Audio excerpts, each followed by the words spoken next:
It's autumn season of mists, mellow fruitfulness and, of course, party conferences. And this weekend, it's 2 for the price of 1. Welcome to Politics Wales.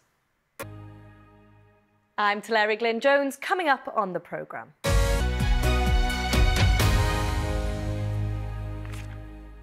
Bore da, good morning. Labour's party conference opens within the hour. Delegates in Liverpool have much to celebrate after the party's victory at the general election. But cuts to the winter fuel payment for pensioners and talk of more difficult decisions to come may temper the mood.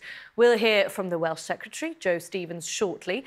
Before then, BBC Wales' political editor Gareth Lewis has been speaking with the Prime Minister. After Sir Keir Starmer described the NHS in England as broken, Gareth asked the PM if, with waiting lists at a record high here in Wales, he thinks the NHS is broken here too. Sir Keir Starmer talking to our political editor Gareth Lewis before he headed to Liverpool for the Labour Party conference.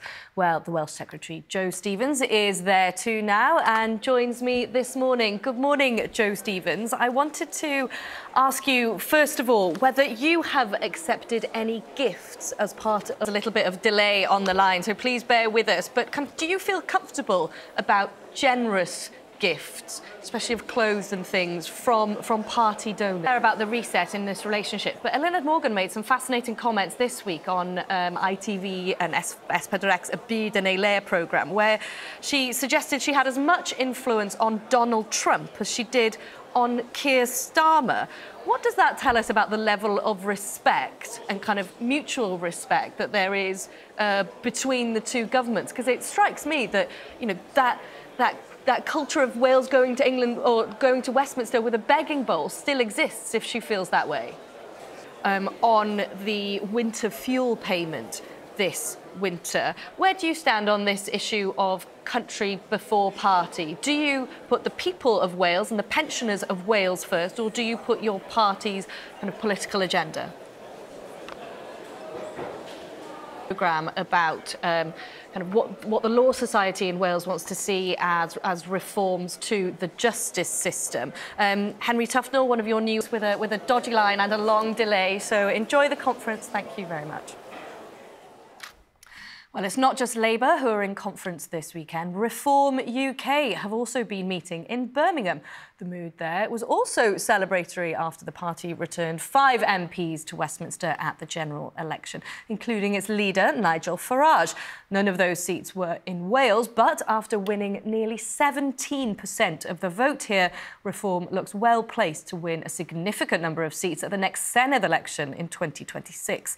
Given that prospect, our political editor Gareth Lewis, who's had a very busy week, sat down with Mr Farage before conference to ask him if Reform UK were for or against Welsh devolution. Now, people who want to become solicitors in Wales are moving to England as there's no funding for them to train here. In England, aspiring lawyers can choose the vocational route to qualify rather than go to university and have their training subsidised by the UK government.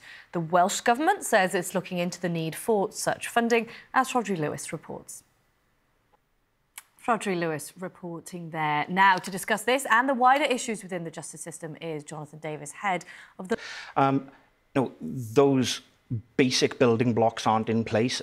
Plenty more to discuss, and we'll definitely be doing that on this programme going forward. Thank you so much. And that is it for this week. My thanks to my guests and, as always, to you for watching at home. If you'd like to get in touch, the email address is bbcpoliticswales@bbc.co.uk. I'll be back next Sunday with more from the party political conferences at 10 as usual. But until then, have a great week. Hwyl fawr i chi.